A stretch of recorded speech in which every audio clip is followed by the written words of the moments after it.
Sometimes dead is better.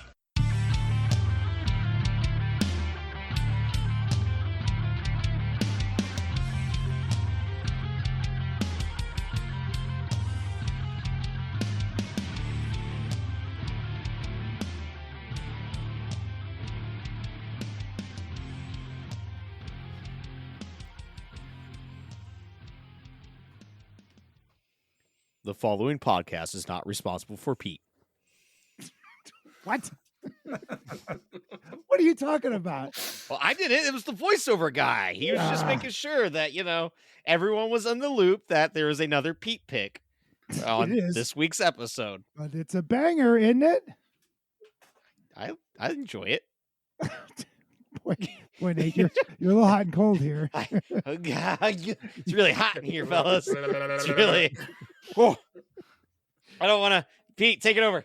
Oh, God. Okay, fine. Welcome back to Give Me Back My Horror Movies. My name is Pete. Joining me tonight is Charlie.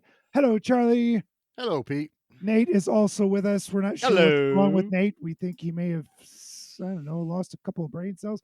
I do know that you're drinking tonight, right, Nate? I'm only having one. I'm being responsible. It's a Monday. You don't have to drive anywhere. Yeah, but I got to wake up. Okay. That's the hard part. Moving along. Welcome back to the show. It is Dustin. Dustin, hello. My name is Horace. Oh, I'm sorry. Horace. That's right. It says your name right there. Very good. And also, once again, from the Flicks and Friends podcast, it's Paul. Paul, welcome back to the show. Oh, first time. Well, that's why you don't let me drive this car. Hey, it's fine. Took us off a cliff. Hey, it's fine. No, that can't be right. Hey, if it makes you feel better, everyone's first time is awkward. So it makes sense that it went this way. Yeah, this is really strange. I'm like, no, Paul's been on this show before. I swear it. I'm like thinking of a movie. I'm like, no, he definitely was not. We've been on their show a number of times. Okay, we're just fumbling in the dark right here. It's natural. Oh yeah. Like just two teenagers in the back of a sedan, just in the back of a Volkswagen. Yeah, Volkswagen. There we go. We got. We're getting DP tonight. Oh yeah, baby. So we got a big Charlotte's one tonight. so disappointed right now. Yeah, I don't know why. I thought this was a kid-friendly show. I wanted to make that joke, but Dr. Peppers. We have Dr. Peppers. I forgot.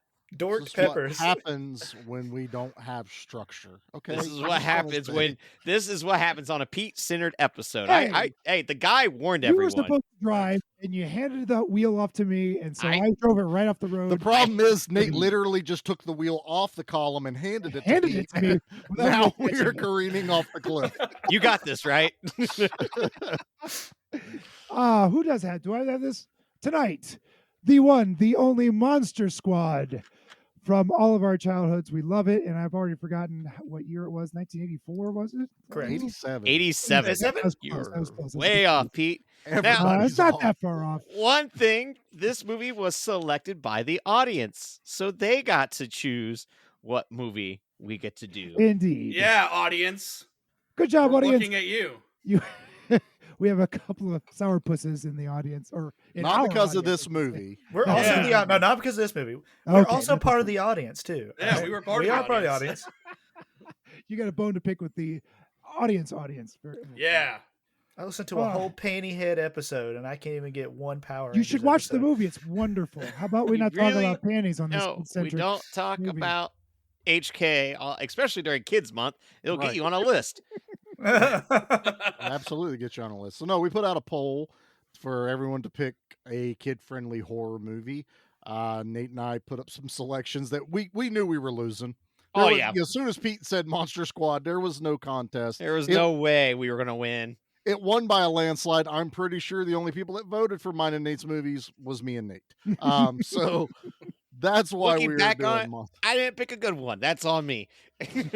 I went quirky and also a Fred Drecker movie. So, I picked House 2. So at least I was in the same vein. Counter puppies are so cute. They're adorable, and I do love that movie. And Mummy Grandpas, yeah. Oh yeah. But that's that's why we're here right now. But no one can deny that Monster Squad is literally one of those movies that when you want to get your kids watching a little bit more, I don't want to say adult because there's nothing adult about this movie, but a little bit more frightening, a little bit more intense of a horror movie, but still super kid friendly. I guess PG-13, just Goonies with horror is the best way to put it. Yeah, Goonies meets Universal Monsters. With just a splash of gore in it. Yep. Which but actually, somehow they're a little rougher than the Goonies even were too. So I mean, it's Fred Dreger talks about in Wolfman God Nards how he wrote this script as the idea of Little Rascals meets Universal Monsters. That was his whole idea. Is what this exactly? I see that a lot more than I do the Goonies aspect. Yeah, I get the Goonies as far just as because of the time, kids on an and adventure. The dog, yeah. Well, they even had the He-Man Woman Hater Club. Yep. Yeah. That's right. No girls allowed. That clubhouse. Choice. Oh, yeah. They had multiple where did they levels. get the zombie poster in Levels, 1987? It looked into the window of the girl next door. Yeah, it was great. One of the kids' sisters. That's not creepy at all. Not whatsoever. That's us boys being boys. With cameras set up and binoculars. It's one of these. There are a lot of things really wrong with this movie that in today's eyes we're like, yeah. And we fat just shaming. There's slut shaming. There's a lot of shaming in this movie that would not fly today. Slurs, there's all sorts of rough language for small kids. Anyway, it was a product of the time, and this is one of those movies where you got to look at the movie in a time capsule, not in today's eyes, or you're just going to tear it apart and you'll never enjoy it. And there are people today that are going to be just like that. They're not going to be able to watch this movie without thinking, this is completely on PC, which it is, and I can't enjoy it because of all the things that aren't cool today, the things that aren't acceptable today. So I don't know. Is this something where, since we lived through this time, we're able to separate time and place? Yes. Yeah. That's exactly what the show's about. But that's what I'm saying. Yeah. But can folks today, can they do it? So it depends. Right. It's a good lead in because I showed this movie to my wife. Had never seen this movie. She's older than me and had never seen this movie. It just like a lot of people haven't seen this movie. It just kind of skipped a lot of people. Mind-boggling. You haven't. It was hard to find for years. That was the biggest problem.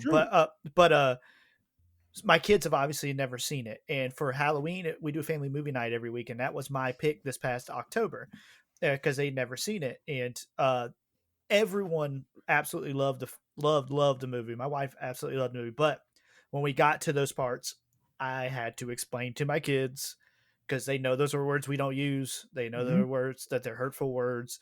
And I was like, understand. I was like, this is just a product of its time. Because there are modern films that use those words, but they use them to define a character or so on and so forth. But I told them, I was like, this is just a product of the time. It was I guess there's just a little less understanding of what those words could really mean to people, and how they treat people, they know not to call kids fat, and they know not to call kids sluts and stuff like that. So it's just explained to them as they watch it, but it didn't take away them enjoying the film. They're just like, okay, I know I can't do those things, say those things, but I can still find value in this movie. It's almost like you decide to be a parent and do what you're supposed to do.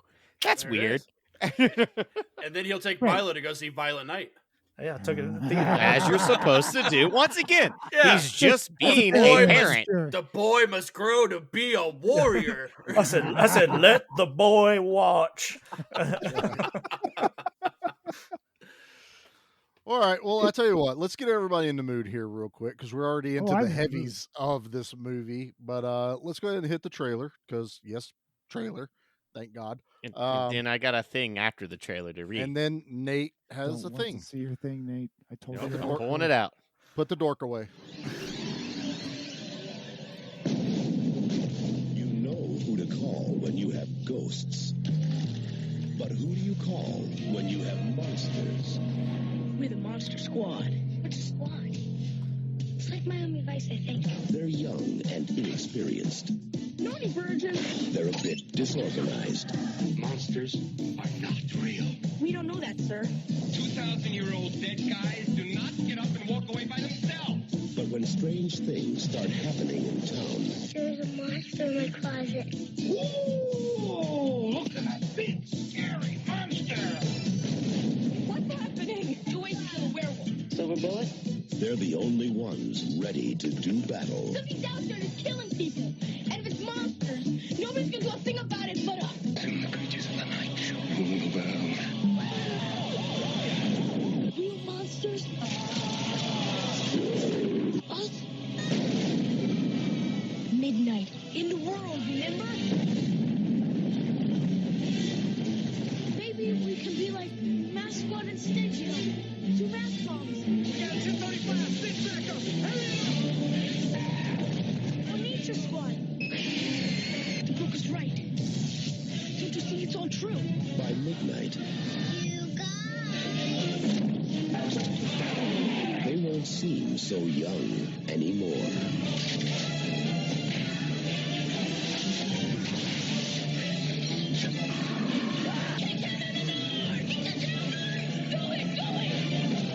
The Monster Squad. Wolfman's gone mad.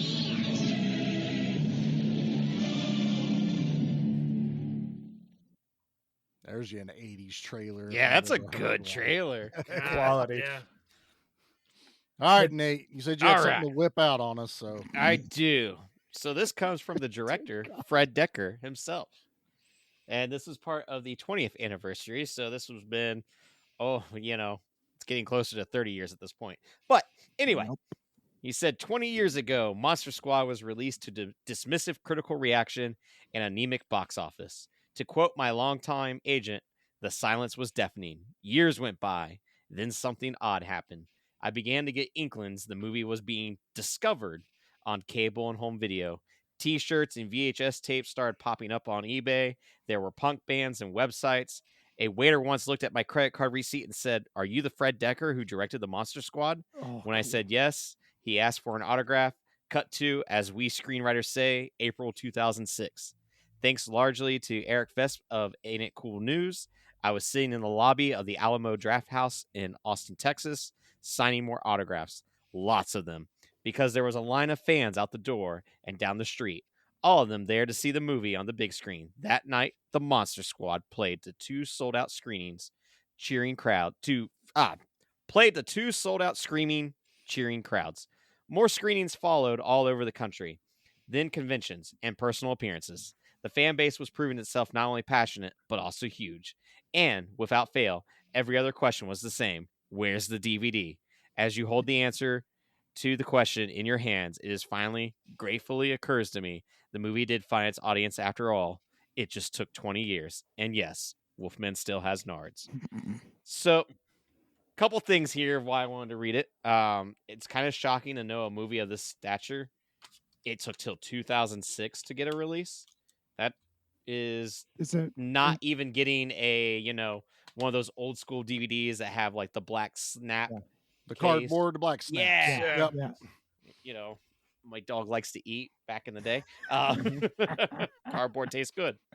But then also this leads to, I didn't see this movie till like maybe 8 years ago. I've only seen this movie once until last night. Really? Okay. Yep. Wow. Yeah. Man. That's, to be honest, man, I'm envious of you. To be truthfully honest. But like that also led to why we brought on Dustin and Paul, because I know they're huge fans of this movie. Mm-hmm. So I wanted to take it away with them with their first memory of this. Let me just say something though, real quick. Yeah. I need to correct what you just said. What's that? Not about Fred Decker. It's about that you had Dustin and Paul come on. I was absconded by in the group chat going, "Hey, when are you guys recording? Because we're going to come on." Basically, I'm paraphrasing, but there was no. Hey, would you guys like to come on? It was, you ain't doing this without me, and I'm bringing Paul with me. Hey, I'm just an innocent bystander, and you're upset by this. You see, no, I just needed to clarify what happened. If you were a narrator, you got it wrong. I'm here at gunpoint. Okay. Yeah. So... you see, what happened is I reached out and I said, "Hey, when are me and Paul coming on to do the Monster Squad?" I'm glad you both were free. Yeah. They didn't quit their jobs or anything like that. And to defend Charlie, Dustin did tell me that he goes, Dustin goes, "Hey, the guys really want us on for Monster Squad." It's not that we didn't. Charlie, I think you and I are victims here. We're victims in this story, Charlie. Somehow it just kind of happened. And I just love how Nate's like, "Hey, we had the good graciousness to invite him onto the show." And I'm like, "That is not what happened, sir. We need to get this narrative correct." Invite revoked. Dang it. It's all good. It's all good. They didn't hack us, so we'll call it a win. So yeah, let's start with our huge fans. But I want to make Dustin wait a little bit. Paul, what is your first experience with Monster Squad? So this is one of those movies. I like, cause we've all had this discussion before. I don't know, can't pinpoint exactly when I saw this, but I remember seeing this as a kid. This was a VHS rental, I want to say, for me at one point. But it was one of those that would just randomly come on local TV channels, like during the day, especially during Halloween season. And it just had everything that I wanted. It had, obviously kids I could relate to. It had monsters, and it wasn't scary. At least it wasn't scary to me, but it was scary enough to where I felt like I was a big boy watching a scary movie. So I was like, this is cool. And this to me is top 5 quintessential gateway horror film, like to get people into forget the kids respect the classics, because my son immediately wanted to know more about Universal Monsters when we got done watching it. But yeah, so my first earliest memory, and then it was just a long period of time when there was no way to watch this or find it. And then they had, was it 2007 was the DVD release? 2006. Okay. So that was the next time I was able to see it, and it was all and I had the copy of it, but it was one of my many casualties over years of moving and dogs chewing stuff up, and never replace it, thinking, "Oh, I'll get this again one day," and just never did until I bought it on digital a few years ago, and now I've worn it out again. But this is one of those memories, one of those movies I talk about with people I remember this movie as a kid. Do you remember this movie? And people have no clue what I'm talking about. Sorry. You said it one time. They say it one time in the movie. It's okay. You got to use it. I used it for the show. Charlie, don't be disappointed in me. It is. I gotta go dust off the gun. Dang. I don't edit myself with my kids. It's hard enough for me to do it with adults. But yeah, I will do better. I'll do better, Charlie. I promise. Do better, Paul. Do better. Be proud of me, Dad. But Paul, be a better person, okay? But yeah, so it was. I don't even know where I am. I got so flustered because I said a bad word. As one should. You should get flustered. You kiss your mother with that mouth. Bad word. I'm gonna go do 10 Holy Marys and Five Stations of the Cross. Yeah. But yeah, this is one of those movies where you ask people if they'd ever seen it, and they're most people never heard of it until I started meeting fellow people who loved movies the way I love movies, and you tend to find it, especially of all of our age brackets, almost everyone in our age bracket who loves film has seen that movie because what it did to form what way we looked at horror films going forward as children. But yeah, I saw it when I was little. Story. That's more of the story. Yeah, that's a real easy edit, Charlie. Just it's like, yeah, I saw it when I was little. Yeah, it just kind of real easy edit. But all of it I watched when I was little. Thanks, Paul. Really short episode. Glad you could make it. All right, I know Dustin's foaming at the mouth right now. He is so excited to talk about this. Dustin, what is your first memory with Monster Squad? Well, like Paul, this was absolutely a rented movie all the time. I would, being drawn to the cover, seeing the monsters, seeing the kids, and I'm about to be blasphemous. I prefer this over the Goonies like tenfold. That's not blasphemous. You like what you like, babe. Yeah, I like yeah, exactly. I yuck my own yum, I guess. But growing up with this is a kids podcast, Dustin. I No, don't I know think if that was perfectly if fine. that's It's better or worse than what Paul I- said. I prefer, like I said, I prefer this over the Goonies because of its context. And like Paul, like it disappeared. And I would talk to people like, man, do you guys remember that movie that had the kids fighting the, Wolfman and Frankenstein, and no one would know what I was talking about. And then along came 2007, 2006 with this DVD that came out. I'm like, that's the movie I've been talking about. And since being a movie collector, I've tried to own this movie all the time. And we're all collectors of sort, like the VHS, the actual VHS of this movie is, Paul, what was it? Like, it's like it goes over for like $100 by itself. At minimum. That's usually in beat up condition, yeah. Because it was only distributed overseas. It was never distributed over here originally. Same with Oh, Laserdisc. really? Too. Yeah, same with Laserdisc as well. VHS wasn't. No, man. What they did is they got it on syndication on HBO, and that's where I remember watching it a lot. Was on HBO, and then it came out, and then I got adult money, and I started buying Blu-rays, and then I got the 4K finally, and the 4K transfer is beautiful. Nice. It's awesome. But no, this growing up seeing these Universal monsters, that made me become a fan of not like the special effects that aren't CGI, because these, and then again, I also learned who Stan Winston was because of this, and it's just, my love for it is astronomical. I could be here all night, and I don't want to be, because I know Nate wants to talk about it next. So, is that my cue? Wow. Oh, I don't know. I like this. I know. I like this. He's now handing the steering wheel from the back seat back to the front. It's pretty great. I got ejected from the car after that tumble. Yeah, that's what the big red button's for. So, like I said, it was about 8 years ago. It was when I was living in my old apartment.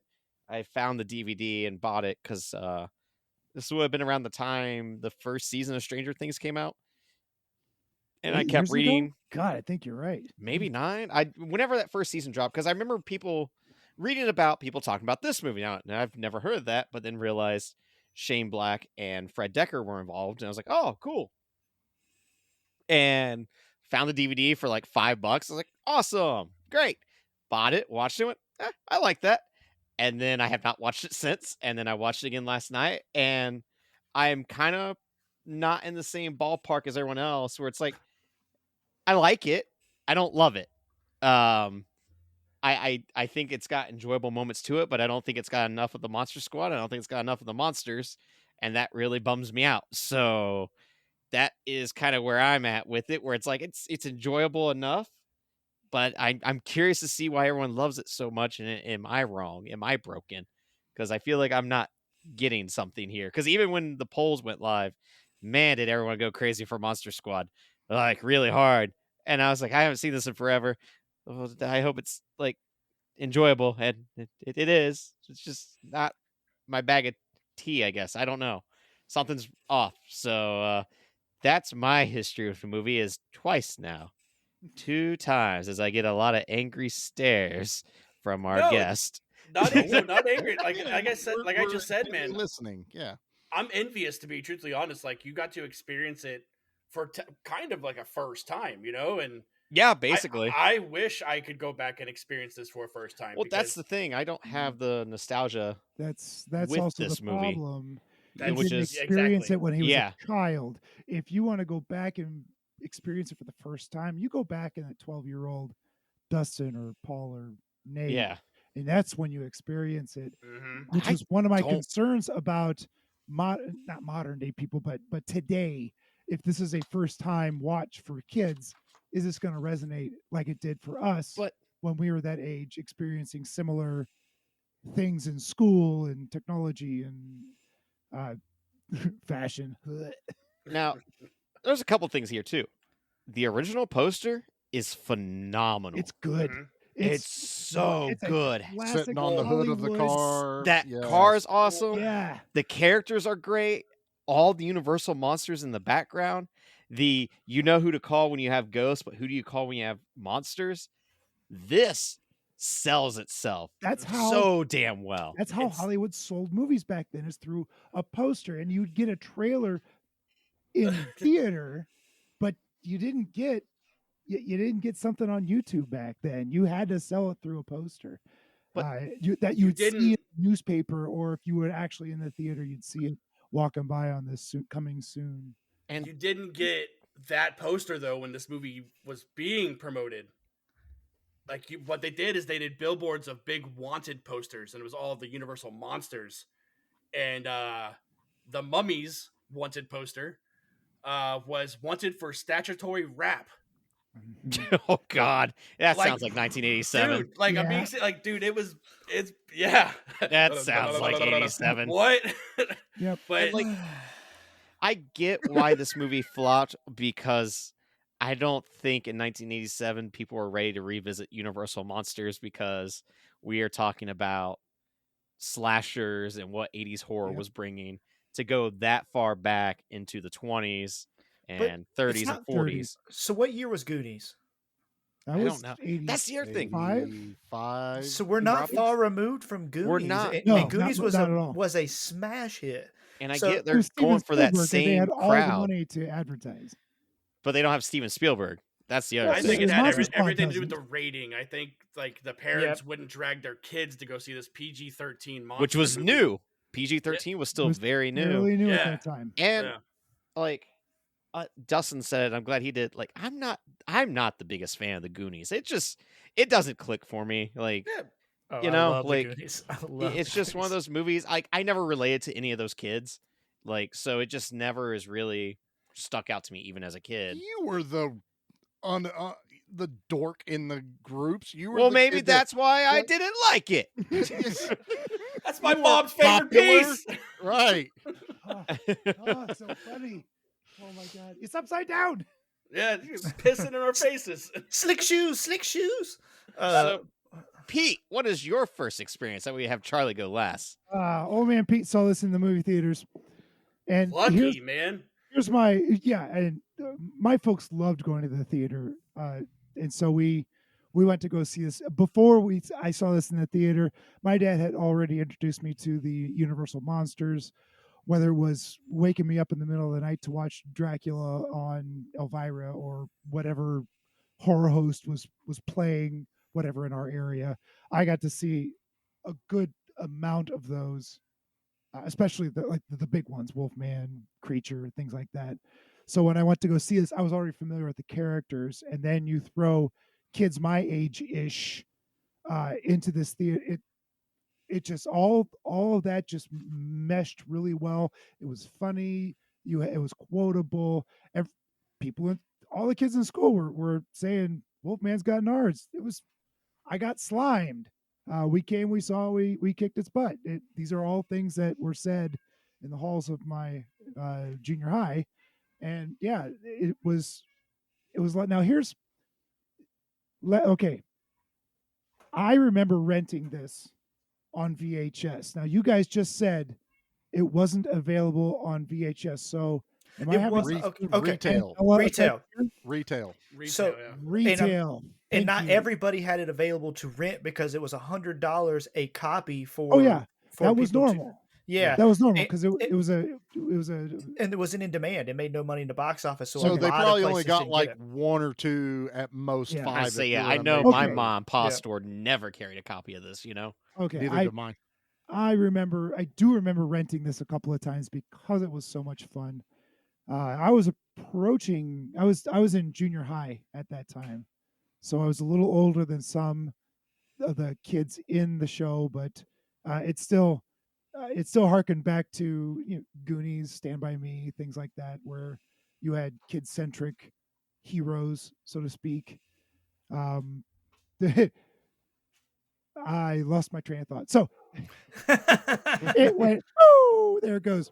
I thoroughly enjoyed this. I didn't watch this movie again until last year, actually, and I introduced my 8-year-old nephew to it, and he thought it was okay.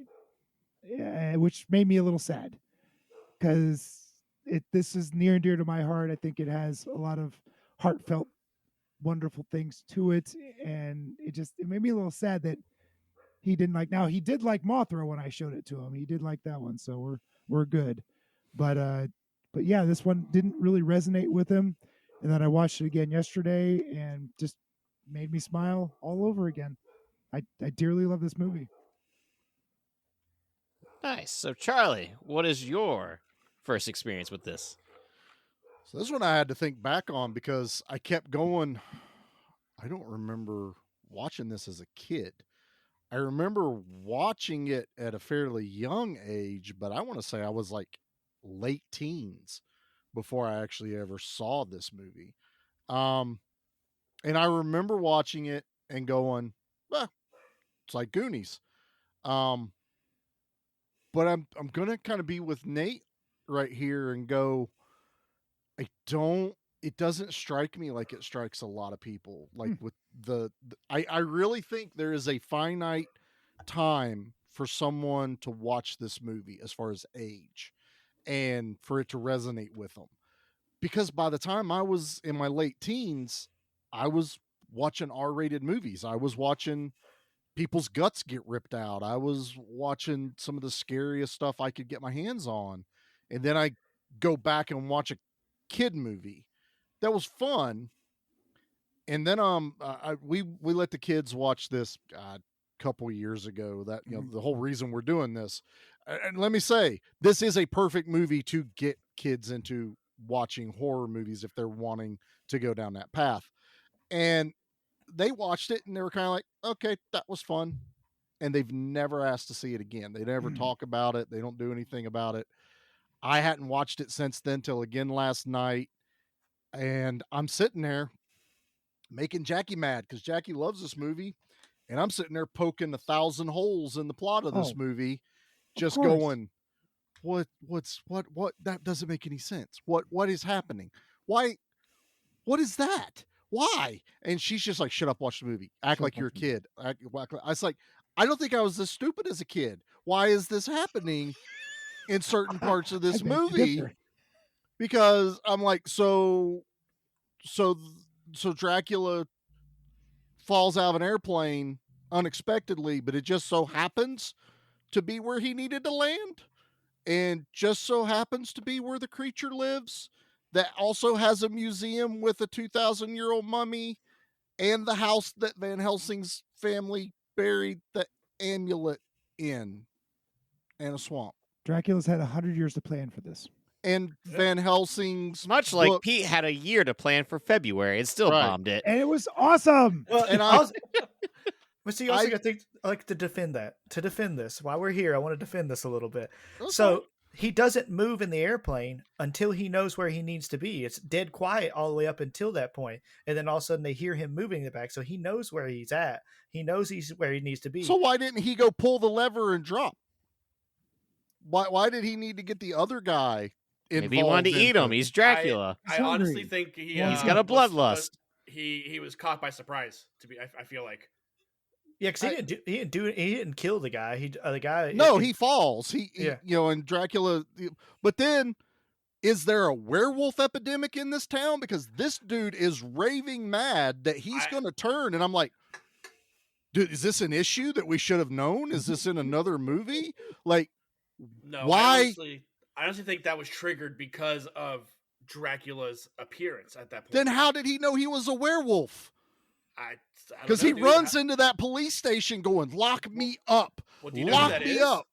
Like, did you recognize him? One of the original. You can throw a pigskin over that mountain. Yeah.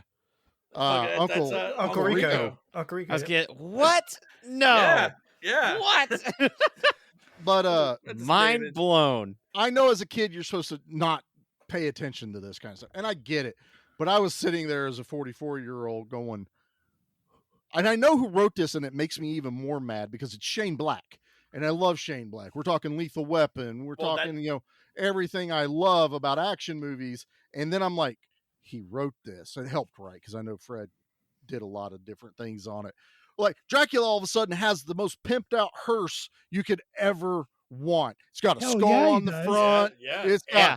He's and got 100 he years literally planned for this. landed He like ordered this 45 on minutes Amazon. earlier. Yeah, I'm just here. Ta-da! I don't know. literally have no complaints with any of this.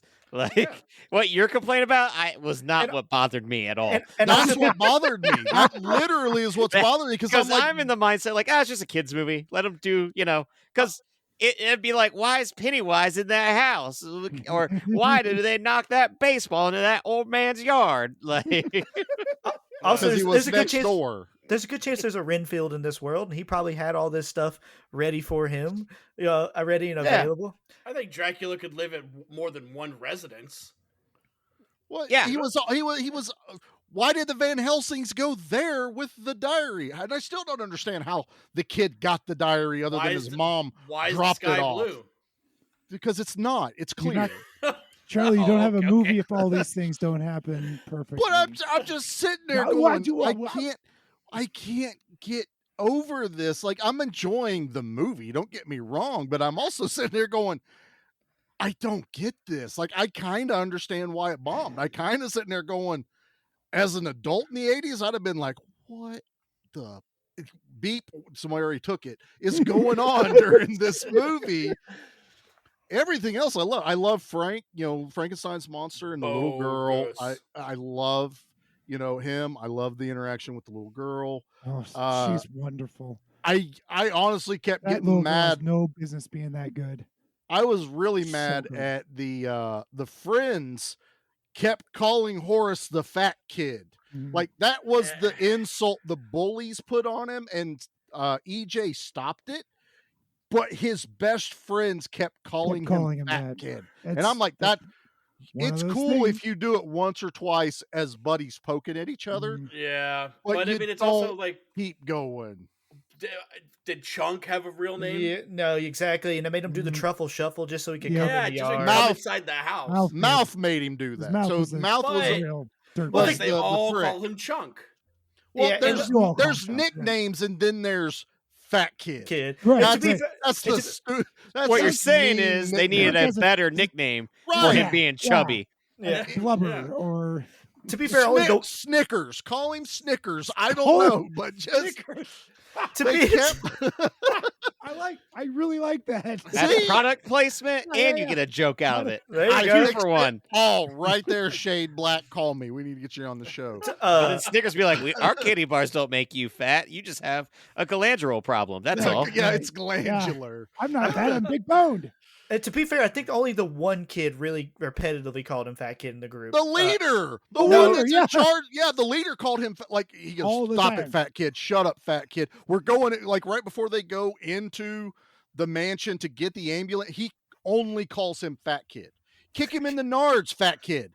I'm like his name's Horace. But I honestly think, I think that moment doesn't pay off if you don't do that. That's what I was trying to say. Yep. But man, that's where a nickname should have been. And then because the bullies called him fat kid. Yeah, I agree there. At that moment, that's when he goes, my name's Horace. The bullies called him more than just fat kid. We're not going to repeat it because we're not going to. That's a product of its time. Yeah, that one's not. That one's only the bullies. Look, what's his name? Was it Jason Harvey? Like that kid plays a really good. He's from the Wonder Years. He was the brother. He stole Pee Wee's bike. Yeah, right. Is he? He has only played some kind of a jackass, and he does it really well. One of those guys just probably typecasted him. He's got a wonderful face. Person. Yeah, but I do want to be clear that I don't think this isn't a bad movie. I think it's perfect example of what we're doing this month. I think it's just I kind of understand why it rode this weird line, and it did not help it that this movie literally did disappear from existence for what feels like an eternity. It got sucked into that void. Discovery story. Now let me say almost 20 years. This movie still has one of the most outrageous opening scenes in cinema. God, dude, the title card is perfect. A Hammer movie, or no, that's a Universal movie straight out. Like they put in the little Hammer flair to it too. Like that's why all the monsters look the way they did. They wanted it to be Hammer-esque because Universal said absolutely not. Yeah, you cannot use our you monsters. cannot use our likenesses. Yeah. So yeah, But So they that leaned Hammer. opening is just in, and like it doesn't stop. Like there's demons coming up out of the ground. There's a virgin reading German. There's a vortex happening. Van Helsing comes out and shoots one of the brides with the Patriot arrow from Men in Tights. That thing is giant. Yep. I couldn't help but stop and laugh. I was like, that's the biggest. It's the Patriot arrow is what he shot at it. I like the opening scroll too. The very title card's amazing. Yeah, it's just like this really elaborate. Oh, cool! I'm really investing in a monster story, and then they blew it. They blew it. I like I think come on, why couldn't you have gotten someone to narrate? I'm waiting for James Earl Jones to read it to me. I did think that there was something wrong with my DVD because I was like, I could have sworn someone narrates this. But they should have got. When did Boris Karloff pass away? We can look it up real quick, but I can't think off the top of my head. Like get Vincent Price to do it. Yeah, Vincent Price would have still been alive at the time. Yeah. Well, you're doing Universal Monsters, so that's what I'm thinking. Like Boris Karloff, or I mean, did Edward Scissorhands. That was his last. I wouldn't say starring role, but that was his last acting. I mean, that's I love it. Karloff died in the '60s. Okay, so he died fairly early. There you go. Yeah. But I really wanted someone reading that to me because it goes by kind of quick too. Because you're like, what does all that say? Hold on, let me back up a little bit. And then they blew it. But that whole opening segment is probably one of my favorite scenes in the entire movie. I just love how it opens. It feels like you said, like the Hammer and Universal monster movies. And I got to give them credit for not being able to copy the Universal monsters. And you have to be careful. Your monsters can't even, be mistaken for those, for the Universals. Otherwise they can sue you. So they got that line where Dracula's just a little I think bit, Dracula's the exception because I want to say it was Public domain. Thank you. He might be public domain because he looks exactly like Christopher Lee, almost to a T in this movie. I think where they changed like a little bit of the hair, maybe some of the costuming, but to where the level because why wouldn't Frankenstein have been public domain? Because it's almost as old, if not older. But they actually had to put the bolts on his head instead of his neck. They had to change all that. But by far, Stan Winston's Gilman. Gilman looks great. Stan Winston did not design Gilman. They did it in Stan Winston Studios, though. Yeah, right? he did it in his studio, but he had nothing to do with it.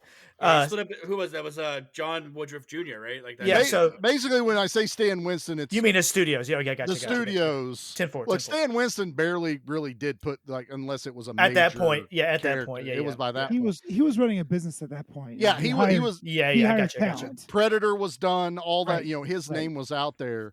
But when you look at Gilman, though, you're like, that's I special. It's gorgeous. There's no better Gilman out there outside of the original. I honestly, you, I think it beats the original. original. I think it's better than the original. It's one piece. It's one piece. Yeah, I think that's a one piece suit. Whoa, that had to be the fact that it made it easier for them, but the fact that its eyes don't blink because fish wouldn't have eyelids or anything like that, and it's got like that dead look stare to its eyes when they're, especially at the end right before he gets killed. It's just the way it looks, and it is the purest monster in this movie as far as I'm concerned. I love him to death. And as no slouch to the the Mummy and stuff. I really love the Mummy. He's got some good gags. The Mummy has my funniest scene in the movie. The scene I laugh. No, when the arrow gets stuck in the tree, and when that tension finally hits it, and that camera goes right to the Mummy's face, where it's like that, and then all of the the bandage starts unraveling. I am cackling. Jackie's like, "Okay, you are liking this movie." I said, I didn't say I didn't like it. I just said there's holes I'm poking in this thing. I think there's some bias here with you and Nate. Like, I picked these movies in February. You guys poo-poo all over them. And I finally get to pick something that everybody universally loves. The two of you are...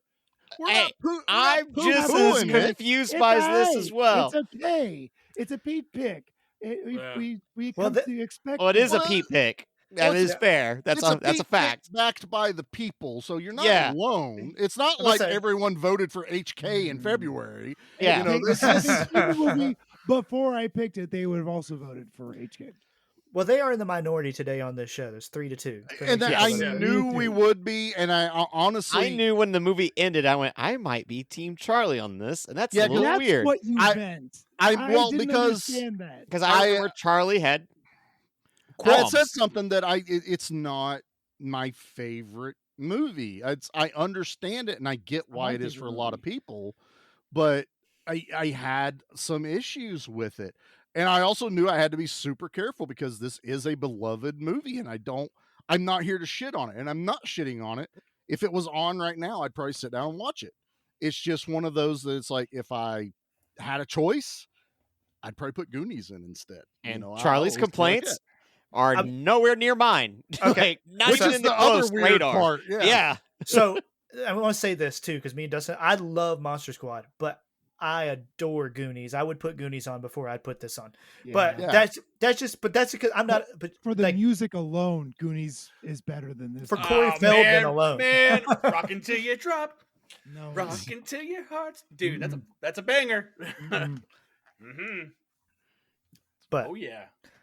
All right. Well, it's time. It's taken us this long to get. I haven't seen the Goonies in so long. I'm like, I don't know what this song is. That's not from Monster Squad. That's from Monster Squad. Okay. And you just watched that, Nate. It's their montage song. Yeah.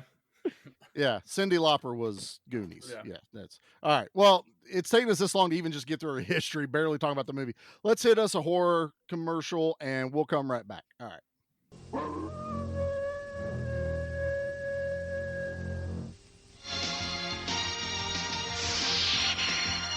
You're watching the USA Network.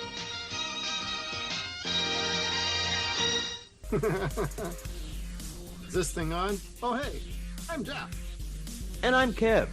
We're the hosts of Sons and Shadows, a podcast of two regular guys talking about our favorite canceled TV shows and movies.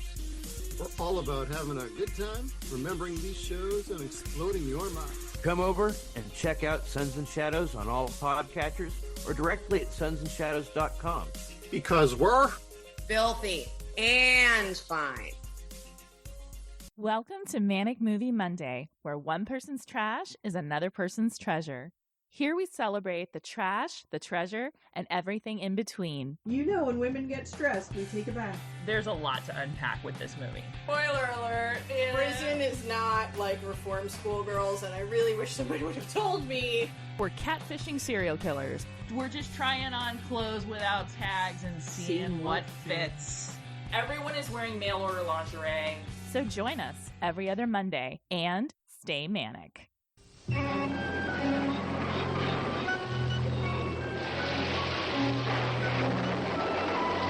Just when you thought you were safe, the terror continues with another chilly tale tonight on USA Network's Saturday Nightmares. I Nate had has been hoped. harping on me to change those for how long now? Oh, I already forgot. Oh, that means I can put the old one back on, and he won't probably remember I wouldn't that even photo. notice. Right. Like, oh, huh, weird. I was hoping you were going to do a commercial for creepy crawlers. You know, Creepy crawlers. Well, I think I've already done one with creepy. Oh, you may I think have. I did it for You Slow. might have. Yeah, Yeah, possibly. I honestly, we've got so many friends now with podcasts. I quit trying to find like commercials, Okay. to play. So I've just kind of kept it this way. Oh, I feel like this is a part where I could complain that maybe I want some commercials back. You always complain. I'm Well, never Nate, happy. Hey, Nate, you can start editing the podcast. I'm good. I'm busy. So I'm curious though. Speaking of complaining, I said what my issues were. Nate, you said yours don't even line up with mine. So what is yours? Take it away, Nate. God. All right. Now that I'm on the Weirdo. spotlight, and I already feel like the That's heat. what a podcast is. And you were supposed to be Mhm. driving, yet somehow Yeah, I didn't want to though, because I knew what I was getting myself into. somehow I'm in the back seat driving now, like Andre the Giant. Just I think Dracula's driving. It's okay. my biggest issue. So it's 1987. This is prime 80s at this point. The 80s have a voice when it comes to movies. I don't like the Monster Squad themselves. I don't like any of these kids. Rudy's kind of cool, kind of.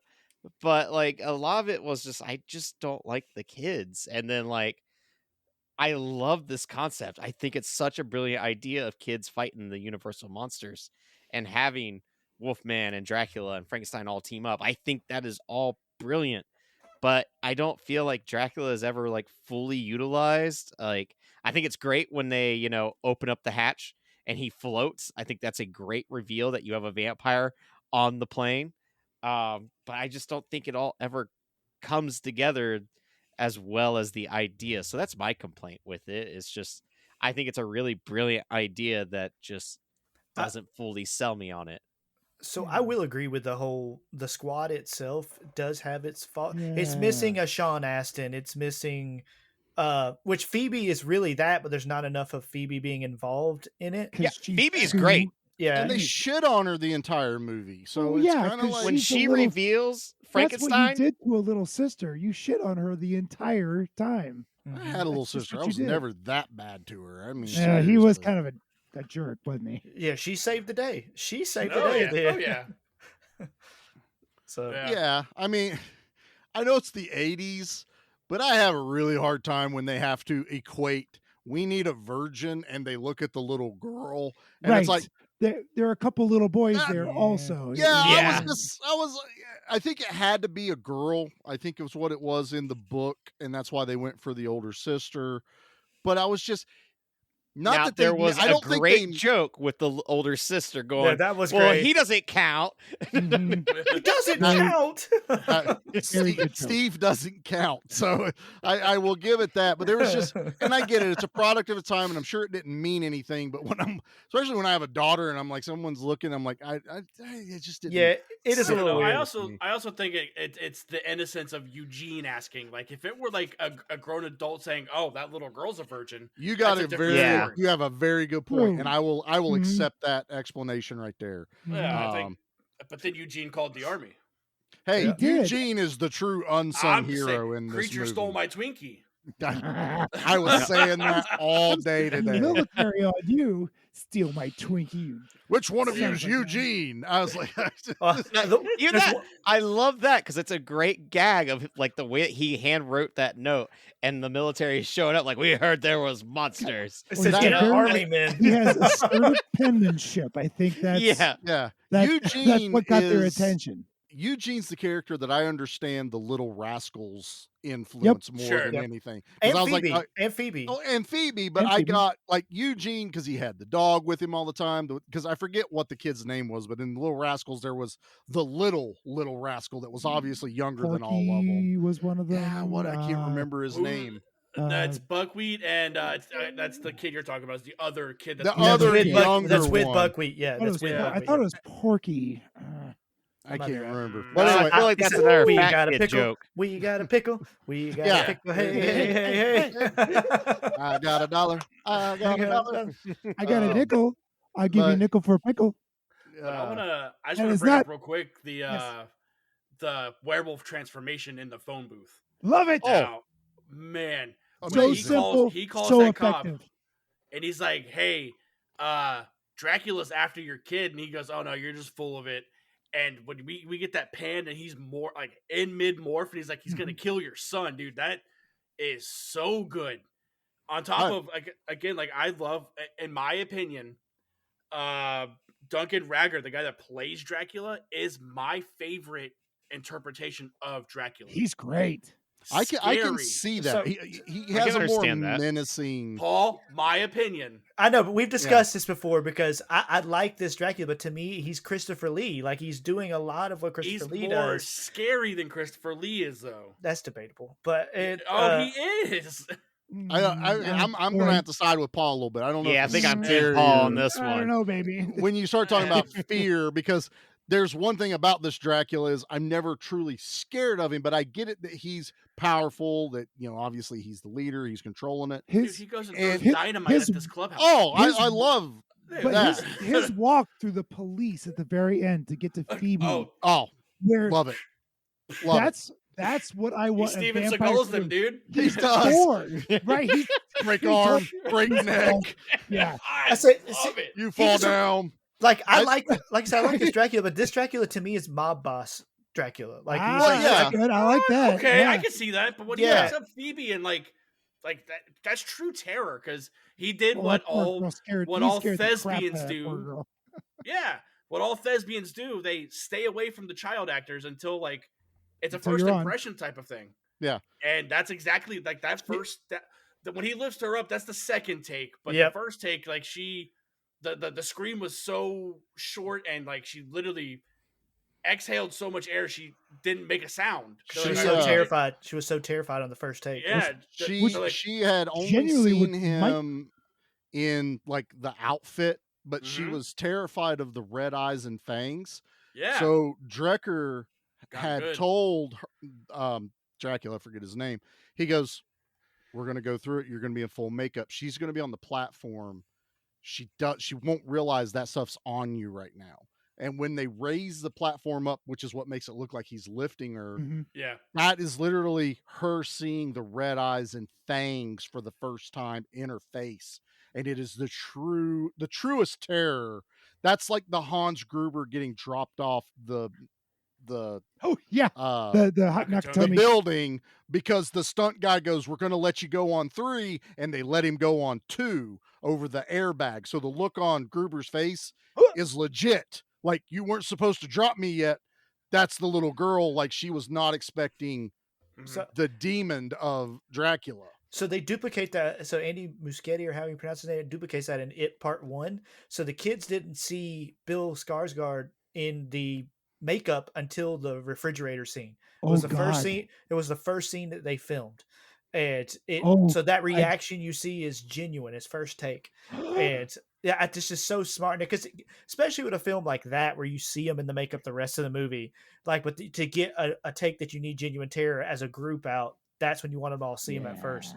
Right. But nothing's better though than that clip of Bill Hader when he's out there talking to Skarsgård and he asks him about the so do they digitally do that with your eye? And then he does it to him and Bill like terror and tries to run away. There's a clip online of it and it's he can actually do that with his eye. That wasn't CG. He puts one eye on the camera throughout every time he's on screen, at least in part 1.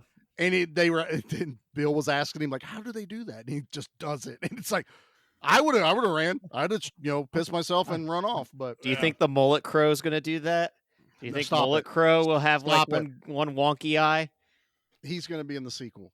I think the only thing that, as far as Dracula goes in this movie, that I feel like they missed, I do not like the mid-transformation scene of him being like half bat, half human when he's laying there like when he gets shot. Yeah. I'm like, this doesn't translate. Did I see Batwing like in that scene? I really think that was more or less just the show off Batwing. Show off prosthetic. They stretch out the. Yeah, like it was only because I went. Did I just see? I'm not going to rewind it, but I think there's something ingrained in my head now, and I don't like it. But at least it wasn't the Abraham Lincoln. So the brain or the goat. The brain or the goat. Oh, you mean like the Batwing? Yeah. I really think that was more or less to show off, technique and prosthetic. Well, I think like that prosthetic looked great. The prosthetic where Wolfman gets blown up looks great. That was awesome. That was a chunky scene. You talk about gore in a kids movie. Yeah, that's pretty gory for a kids movie. You want to talk about a small callback because that's what that is. It's the second way to kill. What's the second way? You push him out a window onto a bomb. Stuff like that. That's what happens. But it doesn't kill him, so there's only one way to kill him. There's only one way, to kill a werewolf. And poor kids making bullets in shop class. Shop class in the 80s, where you could bring a gun and ammunition to school and no one batted an eye. Create stakes. Sanding them stakes down, man. I gotta, why did I ever make steaks? And did you make steaks in wood shop today, Charlie? The garage is just the wood shop. So I mean, there's swords. There's but that's not a steak. I don't. don't think I need steaks. I mean, I have. Oh, that's from a guy who's going to get killed by a vampire. You just let all our vampire listeners know. I mean, I'll just John Wick them with the pile of sharpened pencils I have ready to go.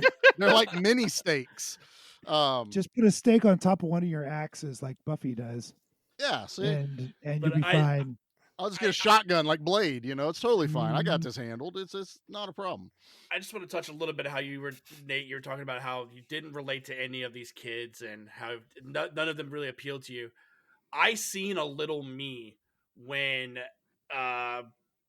Sean was like talking to his dad about going to the drive-in to watch, Creature whatever part 9. And he goes, "Oh, is that Groundhog Day 12?" Yeah, he's like, yeah. Is that the one where they chopped him up and put it in the blender? He goes, "That was part 7." No. Yeah. Dude, that is 100% me. Yeah. So no, I love that you get that from it. Yeah. And there's some heavy stuff in here. Like you're dealing with the parents to marriage counseling. There's, and I get that they're trying to show that, the kid's going through it and maybe he's acting out a little bit. They don't, the principal at the beginning is just flipping weird as it all gets, spider with human head. Yeah. I don't know if I see not a that. Good spider with human head. It's you know what I like? I can draw science. Science is rad. Science is rad. I want to know where you get a Stephen King rules shirt in the 80s. In the 80s, he had to make that himself. Definitely. I know where you can get a shirt that looks very similar to it that may or may not have the Flicks and Friends podcast name on it. I may or may not. Really? Does it say Flicks and Friends rules? Yeah. I would hope so. Called it. We all need to make sure that in our montage of getting ready for the monsters, Nate's in charge of getting our business cards ready. I'm cool with that. You're the one that didn't bring the steak, so you're a dead man. That's it. Yeah. I could bring them. I can make them in a few minutes, Nate. Beer. You're just gonna bring beer, and okay, it's not gonna do us any good, but we're gonna have a good time. And panties. Yeah, and panties. Used panties. Just gotta be used. Give it Charlie PTSD. I don't like this at all. Well, what about you, Pete? Like, is there any of the characters that you have related to or latched onto over these years? With this is the best creature. I love the Creature from the Black Lagoon. It's been one of my favorite Universal monsters since I was a very little kid.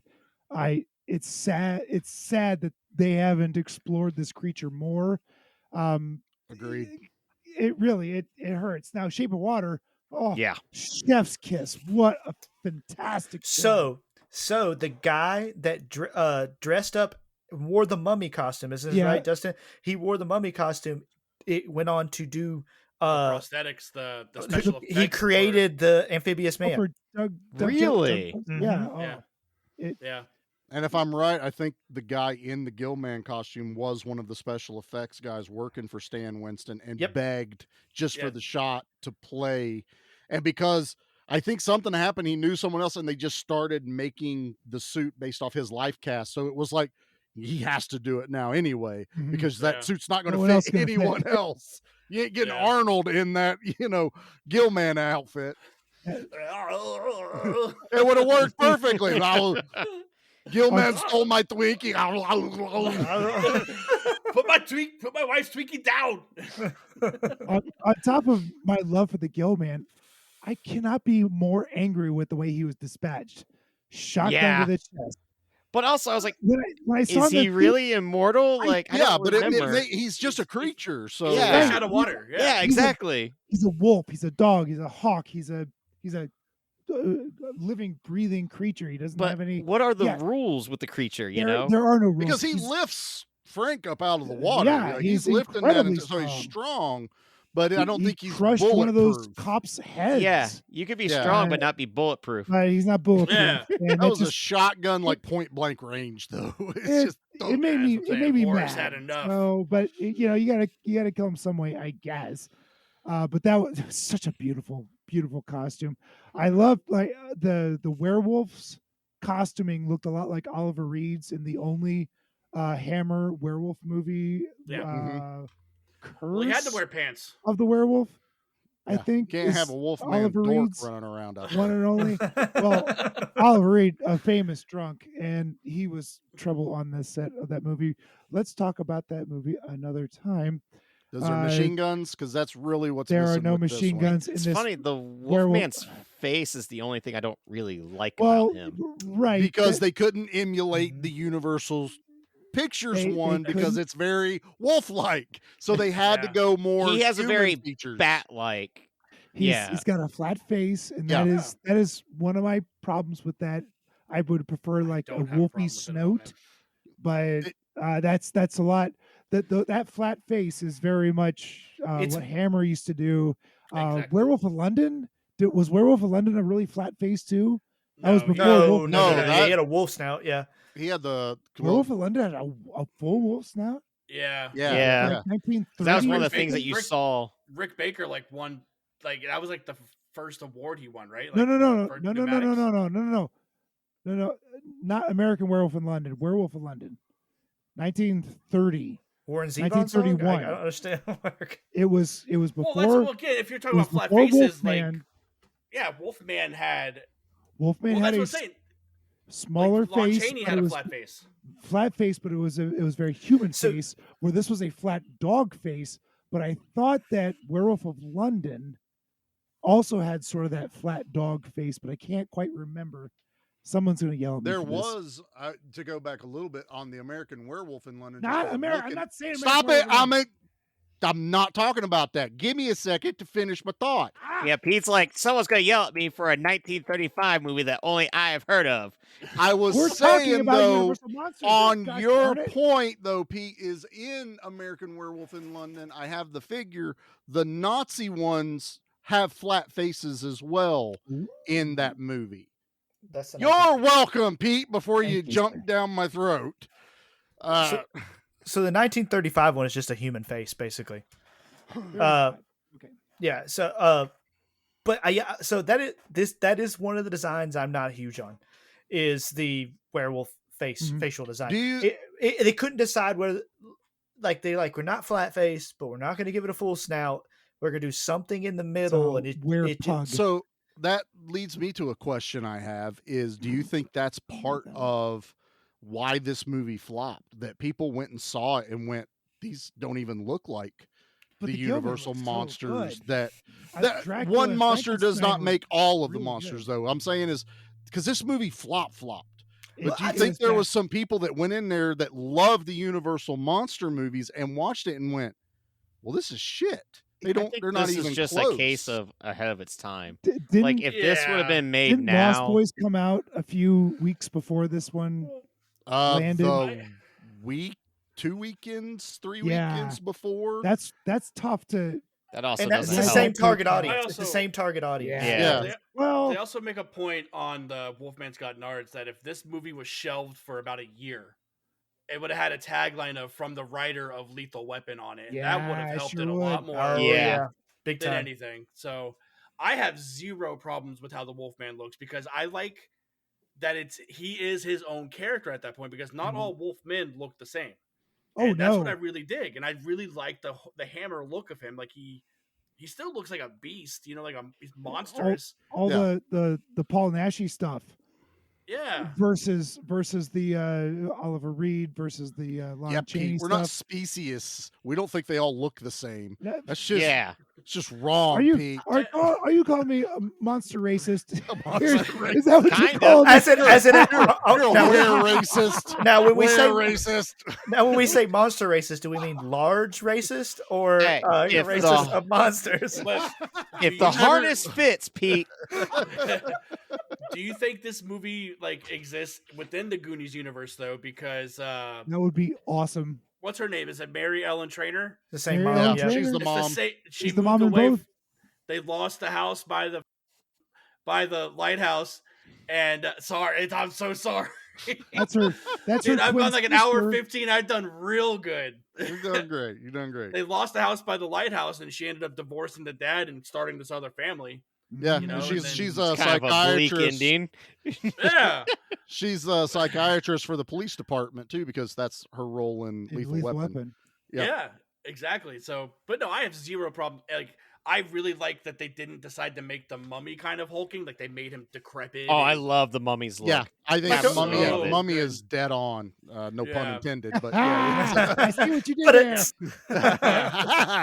But No, all the I monsters, like it. like all in all, the monsters to me, I still see the monsters. Like I get the reference, but I also understand they're their own individual characters, and Right. I appreciate that a lot more. And Gilman is probably top 5 movie monsters of all time. All time. I think he's up there. I he's really think gotta he's be up There's there. up there, practical man. It's effects. beautiful.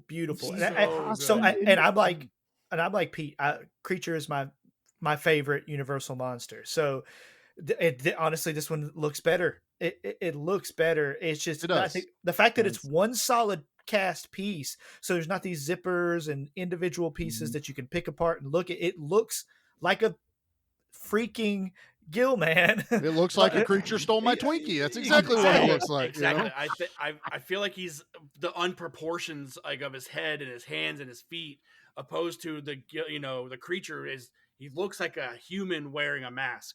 Yeah, because it looks like especially where the monster, neck is. so.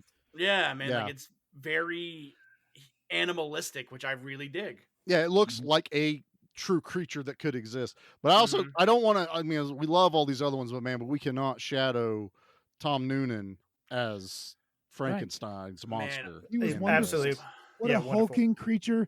That shot when he first meets Phoebe. I mean, ripped. Oh, clearly, it's right straight clearly from the ripped original straight movie. from the original You're movie. waiting for her to be wading out in the water because she's doing the daisies with the flowers, Yeah. just like the kid, original I'm movie. going, oh gosh, no! Don't kill the girl. And he Yeah. doesn't. I honestly think Frankenstein was my first monster movie I ever watched. Probably, yeah. Pete, you're gonna love this. I love it. I already We do. rented it from the library when we could rent VHSs, and it was the black and white. Yep. God, It's only black and white. But I mean, is it even an hour long? I don't. It's like no, it's like 48 minutes long. Yeah, it's Is it that not long? quite. It's not quite an hour long. But man, I have vivid memories of what, and that I remember as a kid getting that tension in my chest during that scene It's with such a striking movie. It's God. it's very much is, and the way they play it in this one. But then Noonan is able to actually bring some humanity into this character without being. They make him say bogus and stuff. That's fine. I honestly I love all of that. It's the 80s. But exactly, but There were a I lot of love 80s that reference they in this 80s movie, right? that he's like the redemption type character in here. He turns on Dracula. He's one of He one grabs of him the by the kids. neck.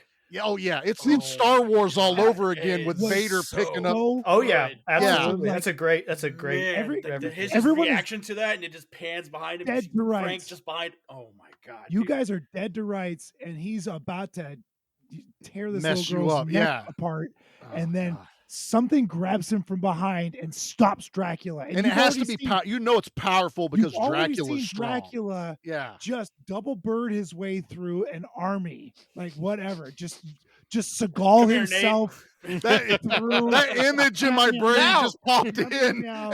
and now all of us are flipping double birds Yeah. everywhere. But I see what you're saying though with when he brings the humanity, because you see that once he picks up the mask of himself. Yes, when Yes. That's That's heartbreaking. That's a heartbreaking That was a scene. my jerk move God. by those kids. To piggyback on Nate, these kids are kind of jerks. They are. They are. They're shitheads. You don't I can get say Except some shit. Bob Eugene. Davis- Eugene's some not a Bob jerk. And Davis- the other Bob kid, Davis.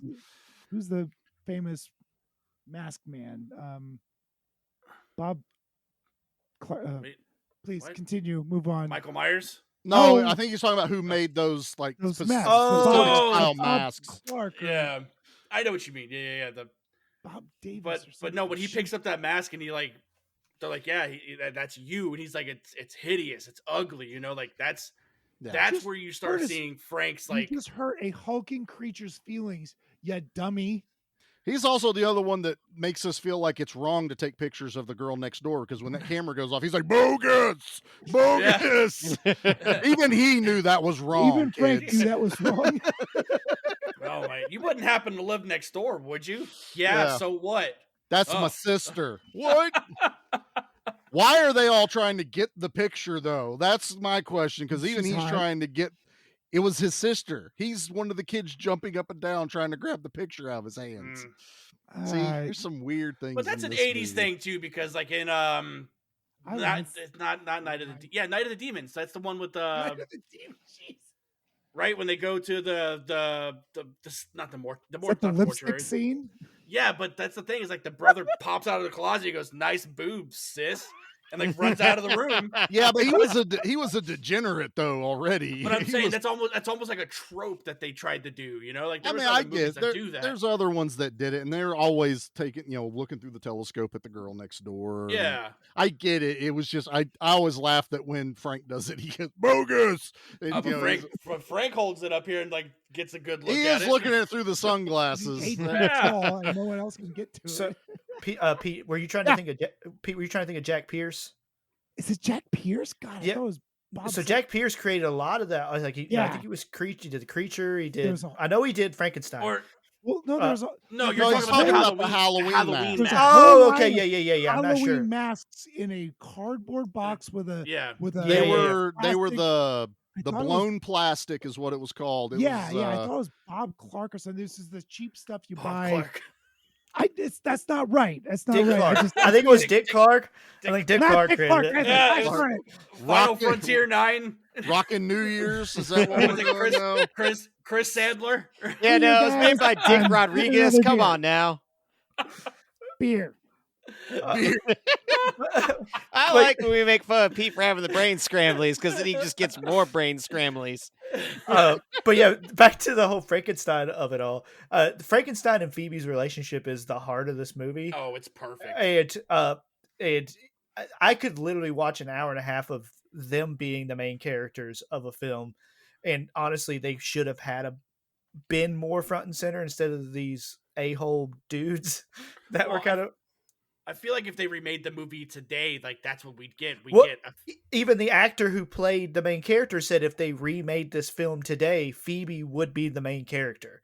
Yeah, what a brilliant idea! It's the character I want to follow. You know? So she was prevalent in Wolfman's Got Nards. Yes, and is that where? So I just got a beer. Pete, so it's I Ben might Cooper. be a little behind. Ben Cooper was the creator of the masks. Samsonite. Ben Clark. Ben Cooper. Ben Cooper is Bob Clark. Ben Cooper. You had the initials right. Chris Sandler. Chris Sandler heard that. He said Samsonite. It's right here on the briefcase. Ben Cooper is right. We were way off. I suck at this podcasting thing. I love you guys, Dustin, Paul, you saw Wolfman Got Nards. Phoebe, just her enthusiasm through the whole documentary just made my heart sing. Mm-hmm. Like, I have no idea what she's done since this film, but a movie centric around her would be just delightful. Or that character in general. If she right. could come back as the mom, it'd be cool. Right. That's the other thing. Like, you could do a reboot sequel of sorts where it's just easily have the kids all grown up and then the next wave of monsters attack. I was going to say something. Now I'm getting the brain scramblies. I need to get a beer. I did. But I was going to say something about the whole Phoebe of it all. Anybody else? Y'all carry on. I'll come back. Well, I was going to say, I was looking up some. Looks like Phoebe's done some like bit parts in sitcoms. She has done. She's actually supposed. I don't know why it says 5 minutes, but something called All Jumbled Up in 2023. Mrs. Jones. But I was going to say, you guys have kind of led right into Pete's impromptu homework. Yes, that he wants to know. I'm not sure we've had more last minute homework than this last minute. That was pretty last minute. That was the definition of last minute. 4 minutes as I'm to sending go the we invites. Yeah. So Pete, you want to tell everybody what the homework is? I was pooping the dogs and thought, hey, how cool. Hey, how cool would it be to have a sequel of this movie? Wait, but what monsters would they do? Because these monsters have all been banished to the Phantom Zone or something, right?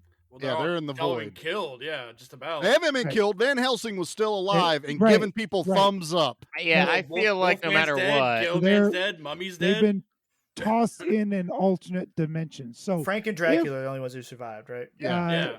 If Decker would ever make a sequel, what are your monsters that you would like to see in this movie?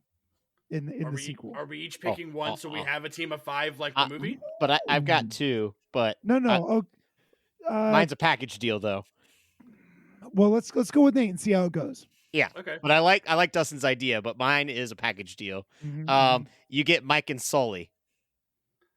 From Monsters Inc. Okay. All right. Put the thing back where you got it from, so help me. We are still keeping it kid friendly, so we can't get Freddy and Jason in these things. So okay. No, but you can get Mike and Sully. All right. Yeah, Mike and Sully. All right. Okay. Now I'm thrown off. That's not what I was expecting. Now I know Dustin at the beginning. Dustin, you have dreamed of this. Yeah. You know exactly what you want. So how are you gonna do 5 or is it 1, 2, 3, 4? No. I'll name 2 and you guys pick the better one. How about that? All right. Okay. All right. So my favorite Universal monster is one that is hardly ever looked upon because you can never see him. And that is the Invisible Man. Oh, sure. Yep. And I think that would be awesome to have that aspect. I like of the movie. that. Or Old Ancestor. Well, Old Ancestor's the winner. Clearly, I would love to see Old Ancestor come back. I also had Mama Fratelli written down, but I think Mama Fratelli is in the Universal Monster universe. I'm gonna go with the Invisible Man because I just like the idea of you. Who knows? Who knows if he's there or not? You know, that's terrifying. So, Invisible Man.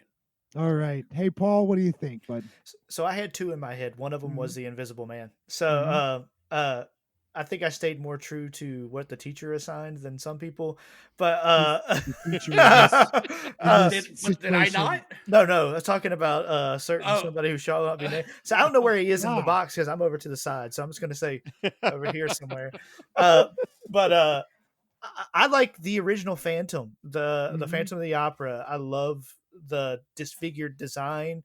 I think he could play the heart role of this movie because of he just wants to belong. I was thinking either him or a Quasimodo type character. One of those two would be, I think, if you're not going to bring Frank back, you need that type of character. And I think either one of those could fit that role. I like both of these ideas a lot already. What do you think, Charlie? Do you have? I do, and I'm glad Paul went back to what the core of what I thought we were doing here, because I've always had one in my mind because this was one of the other like kid friendly books I used to get out of the library when I was in school that was based off of like the classic monster movies and stuff. They're really easy to read. I was going with the Mole People. At least 1 or 2 of the Mole People. Oh, they could be your creature. Yeah, that's awesome. Yeah, that could be your. And you can even play with it. Yeah, like there's multiple of them. So everybody else picked multiples. Oh, great! I get a civilization of Mole People because that whole process. I love something. It's something about the Mole People idea. I just picture the Mole Man from The Simpsons. It's not Mole Man from these guys Underminer. The Underminer. No, these guys are actually kind of freaky looking, especially for a black and white movie. The Mole People is John Agar's in it. Nate, if you know who that is, Alfred from Batman '66. He's one of the high priests in this one. In the Mole People, Alan Napier. Yeah, it's a really good movie. I don't recognize this one at all. Take into context when it came out in the early 50s, I think, and the Mole People is I know it's been lampooned. Like a blast. Yeah, it's like a civilization of them. It's not like just one creature. There's a bunch of them. There's like a high civilization. There's high elves and low elves. So there's like right, and these are like the lower tier of it. It's one of those mole people. like we're talking about how underrated like the creature is and stuff. It's like no one does the mole people. Like, why has that not been optioned? He would be a perfect creature replacement. They would. Yeah, agreed. Absolutely. That's what looks exactly amazing. What I was thinking. I've never seen this. I need henchmen to see of some sort. Yeah. Oh no. I absolutely recommend it. Well done, Charlie. I would check this book out constantly and just read it and read it and read it. That and the spider one from about that same era. That was in those books, like Tarantula and Them. Yeah, I think it was Tarantula. Was Earth versus the Spider, and they had like I think we had like 5 or 6 of the books. You still have these? No, this was at the library. I wish so sad. Yep. I could have got a hold of. I had Godzilla at my local library, and that's like a $300. Oh, easily. I mean, I bet if I looked them up, an original one of these is probably $100 easy. Most of them aren't so bad. But that Godzilla one, he's the one that took off. You know, it's like, nobody's making the Mole Man verse. We're getting the monster verse with Godzilla. Mad scientists, and All right, Pete. Well, this is your homework. Who are you picking? So we need a leader for this team of Sullys and Mole peoples. I don't know about the Sully thing, dude. Sully fits, all right. I don't know about that. I'm going super obscure. I'm going Vincent Price and Dr. Phibes. The Dr. Phibe is there's at least 2 movies. It might be 3, but I think it's 2 for sure. Where he's a mad scientist torturing people, and I will eat my hat if Saw didn't take some of these torture devices out of this movie. The Abominable Dr. Phibes. The Abominable Dr. Phibes rises again. Dr. Phibes and the Gentleman. Wait, so Dr. Phibes and the Gentleman is 2013. What is that? That's not Vincent Price. Oh, that's totally. You don't think so? That could be the corpse of Vincent Price. Price. You don't. Hold on, Pete. Yeah, like hold on. One thing. Hold on. So we're 100% positive that a film that came out in 2013 did not star Vincent Price.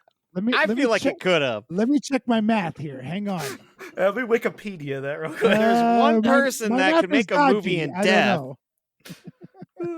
But Dr. Phibes, if you haven't seen these movies, they're kind of funny because Vincent Price is hamming it up. But I think he's a grand leader that would take over for Dracula.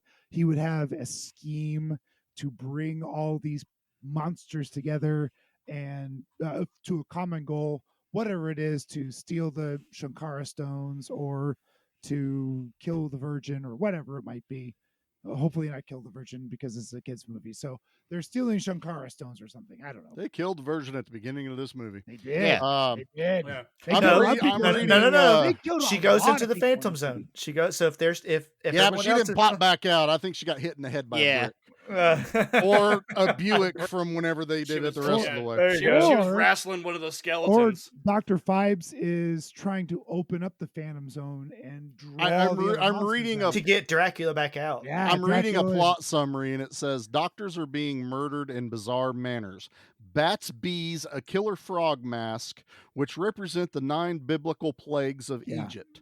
The crimes are orchestrated by an organ-playing, demented madman from his home base, replete with a clockwork orchestra and help from a beautiful mute assistant. This sounds like a Pete movie. This is like everything. They took everything, shook it up, and put it on Vincent Price. Yes, I'd watch it. Can I pick the scary German guy? You want to pick? We need a new scary German guy. Oh, yeah, please. Someone who please. gives them exposition. One answer for this.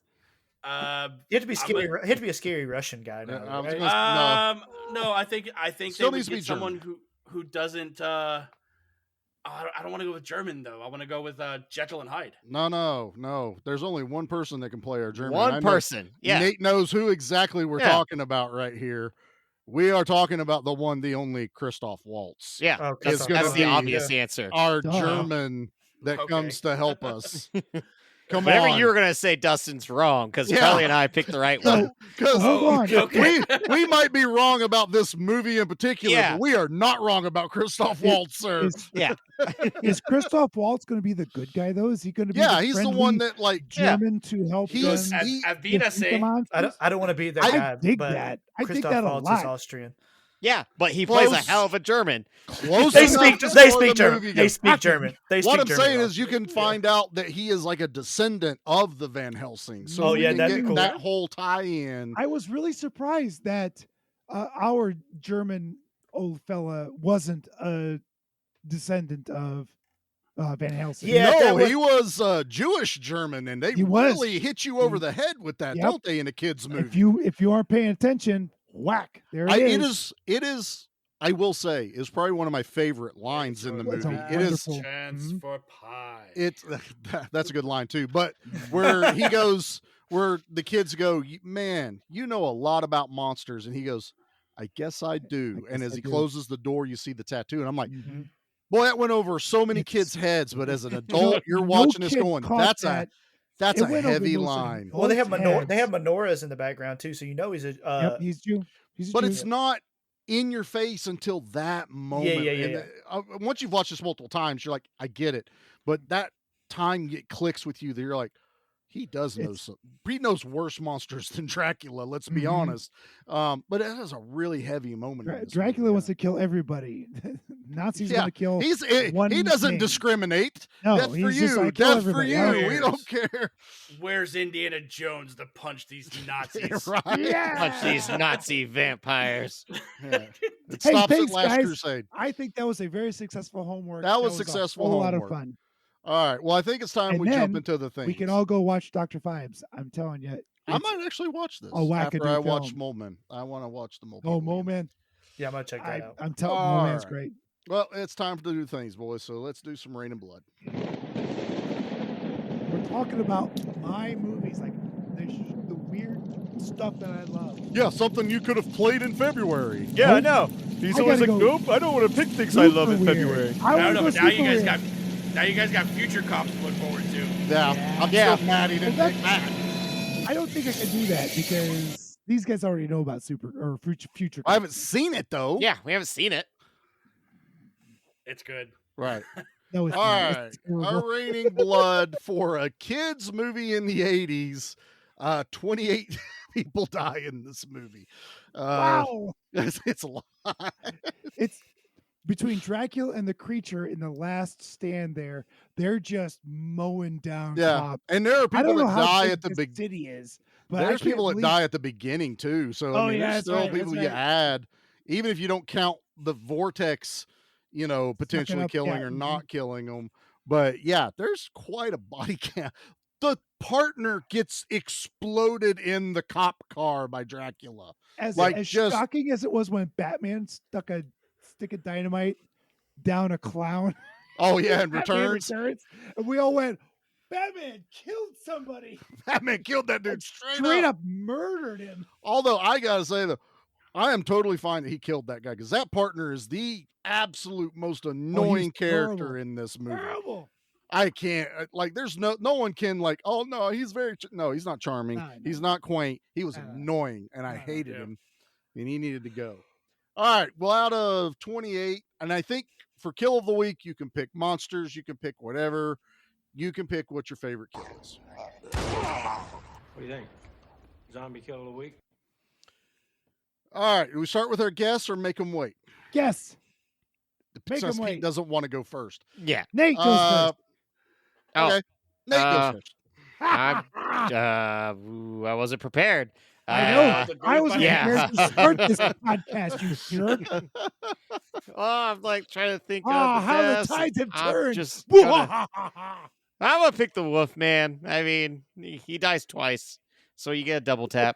Three times. So- Three times. 3 times. Yeah, you're right. So that's mine. That's the one I'm going with. All right. Paul.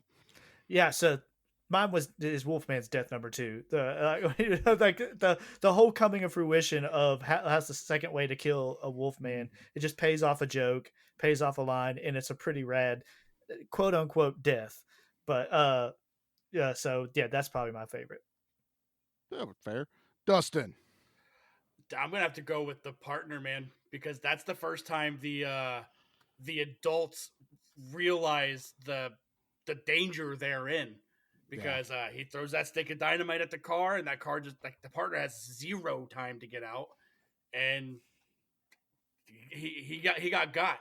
He got hard. He got got. Yeah, he got hard. Pete. I'm gonna go with a killer, not a killee, or killed. Rudy, as a 12, 13-year-old boy, murders a bride of Frankenstein, and then Dracula. Oh yeah, Dracula. Pete's gonna Pete.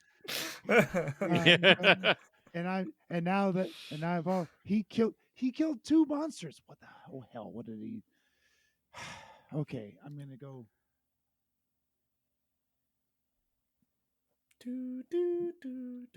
Werewolf number 2 was the best.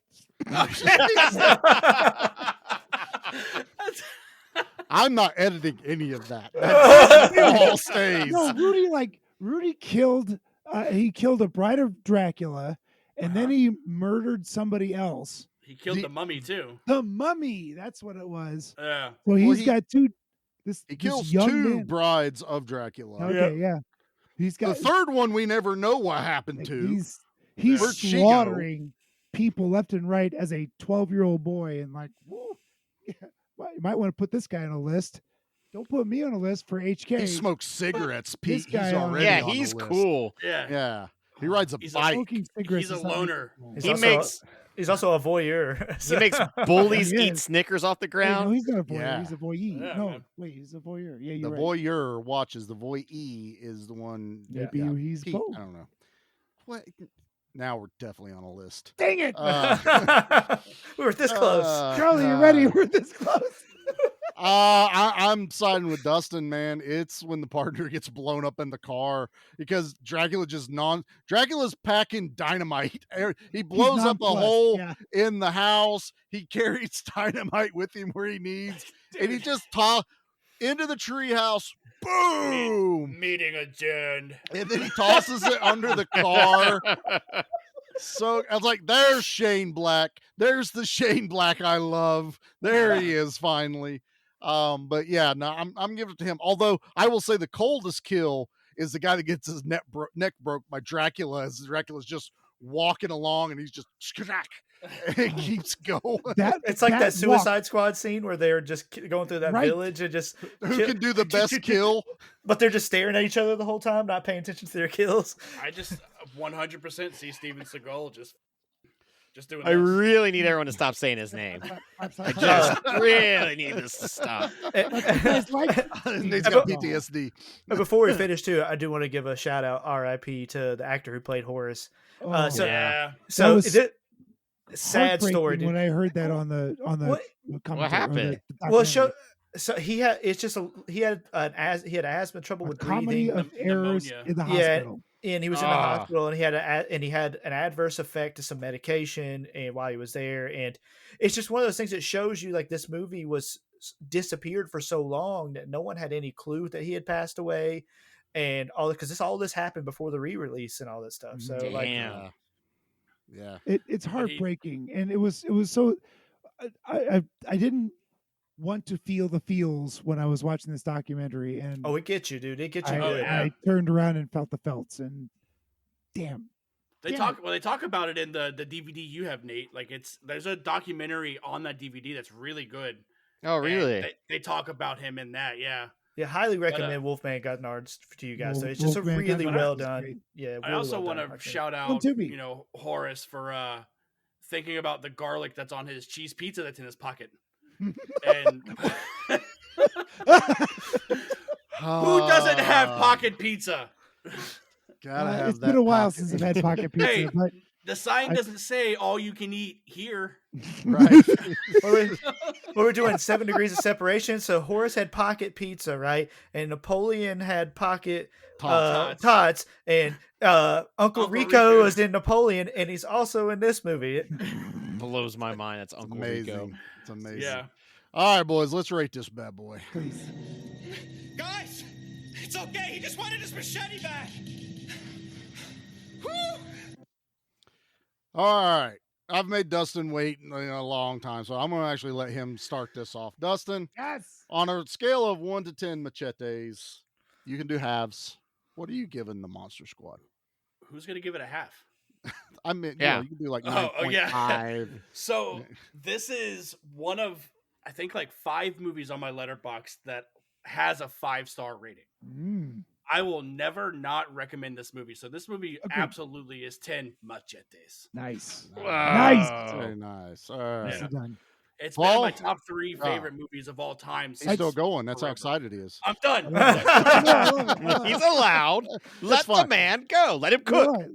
I've been waiting for him to have all his Monster Squad DVDs on like a necklace, and he wears it like Mr. Oh, you totally need. Because when he thinks no one's paying attention, he just holds them up for everybody to see. He's like, "Yeah, check out my." He bling." said, "These are my babies." All right, now Do you watch all 3 at the same time? Ooh, there you go. That's it. He's trying to find all the inaccuracies. Paul, what about you, brother? So I do give out my 5 stars a little more willy-nilly on Letterboxd, but it's because the scale is smaller. So, but if I were going all the way to 10, means I could be a little more precise. I probably this is a 9 machetes for me. It does have some flaws, but this movie gives me all kind of great nostalgic feels, and it's a ton of fun. This is more of a seasonal movie for me. I need to watch it around Halloween usually. The other 11 months of the year, I'll watch Goonies. But this movie is a classic, and dude, I love this movie. I love that my kids love this movie. But yeah, 9 machetes. I love Dustin shaking his head at the Halloween comment, and he goes, "Easter's just around the corner. I can't wait to watch Monster Squad for Easter." All I'm saying is you twisted my arm to rewatch this movie. Critters 2 is for Easter. Yeah, Critters 2. There you go. There you go. Let's see, Pete. What are you rating Monster Squad? This is a wonderful movie. 9 machetes. 9 machetes. I'm done. That's it. Okay. Fair. I don't need to justify this. 9. This is no justification is required. 9. Oh, wait a minute. Wait. Wait. No. The number 9. Number Does that mean Pete is the scary German guy? Yes, Pete's the scary German guy. Would you like some pie? I have had your wife's pie. It's delicious. Whoa. This is a kid's podcast. His wife's pie, though. We're talking about pie. That's what we're talking about. Have sampled my wife's pie in It my was kitchen. delicious. My wife watched me eat his wife's pie. It was great. All right. I was there. I was a voyeur. With my hands. a pie voyeur. Well, I did, and it was eat pie with them. So, Nate, come on, bud. It's down to me and you. Man, I don't like this. Why do we do it this way? I don't know, but I'm making you go first because you refuse to drive. So save the worst for last. I pass out a ton of 5-star reviews on Letterboxd. I'm like, I like movie, 5 stars. I'm gonna give it a 6 out of 10. Yeah, like it's above average. It's okay. Yeah, it's barely a recommendation. Oh, like watch it. That's what a 6 is. Like, I'll watch this again at some point. It might be another 8-10 years. I don't know, but I own it. I'm not getting rid of it. I will watch the documentary because I'm very psyched to see that. I do think like I miss this one, and that's kind of the problem. And I've already said my issues. Now, if they remake it, what they'll do is they'll do a phase 1 where we get introduced with every single Monster Squad character separately in a movie. Then we'll get the bad guys movies. So we'll get like a Dracula movie, and then maybe we'll get a Dracula and Frankenstein team up movie. No, they'll get a 6-episode series on Netflix probably, if I had to guess. Buddy cop show. Yeah. And then like building the MSU, the Monster Squad universe. Then the creature, he'll get a movie, but like Bride of Frankenstein, she will get a a TV show as well, and that's all going to come together to eventually get the Monster Squad reboot. So, was it Universal tried to do that with all these movies, right? I think they're still they technically keep trying. doing it terribly. You shut your mouth. The Mummy was awful, but Invisible Man I really enjoyed. I say Invisible Man's great. Yes, because That it didn't wasn't try to Universal. tie into everything. Yeah, That wasn't Universal. Universal wasn't doing that one. Oh, okay, yes, Blumhouse, right? It was Blumhouse. That was Yeah. Blumhouse. Yep. Yeah, And But it that was still. Dracula Untold wasn't awful. I didn't watch it. But that wasn't a part of Reborn the. That wasn't part of the. That was what was kicking it off. Yeah, that was when I kicked it off. Tried to, and then they I went. thought Mummy kicked it maybe off. we won't do this. Nah, And Mummy they was the did second Mummy attempt. with So, stupid Tom Cruise. The Dracula one was, we're doing the Dracula movie, and quietly they were like, this is supposed to start a multiverse. and The it- Mummy was, hey, we're doing the This has got multiverse Dr. now. Jekyll. Yeah. Well, I had Tom Cruise. That's Russell what they were Crowe, pushing Tom on, yeah. Cruise, and a garbage story. All right. So do we Yeah, have... Charlie. Oh, What's wait. yours? Yeah, you gotta go. Don't leave me like. I like the movie. I just want to like it more. I'm totally happy you went first because I was already feeling bad, but I was like at a 7.5. So Oh. you are now the way low one. Yeah, And I don't feel bad you saying suck, 7.5. Nate sucks. Nate sucks. Nate sucks. I might be wrong from time to time. I am in that. I think this is I love you, Nate. absolutely a perfect gateway horror movie for children. The problem is now we're running out of kids that actually care about this type of stuff. This definitely is an 80s movie. I get it. I totally follow it. It's a product of its time. It's definitely one that I will probably wait longer, like a year or two, and then be like, oh, I haven't watched Monster Squad in a really long time. And Dustin won't stop messaging me about when I watched it last. So And let then he me keeps watch it. messaging me to Yeah. message you to message me. So Hey, Nate, did Charlie watch Monster Squad today? I don't know. Hey, he was in the shop, so he might have. maybe. I mean, I don't even own this movie. I missed out on the desire to even buy it because it was gone for so long. Not saying I wouldn't. So if I got like a really cool release of it, or some 4K or something like that I find, I'd probably buy it. But yeah, 7.5. It's definitely a good movie. I recommend think it. 7.5 is way better than 6. It definitely is. It's 1.5 better. So.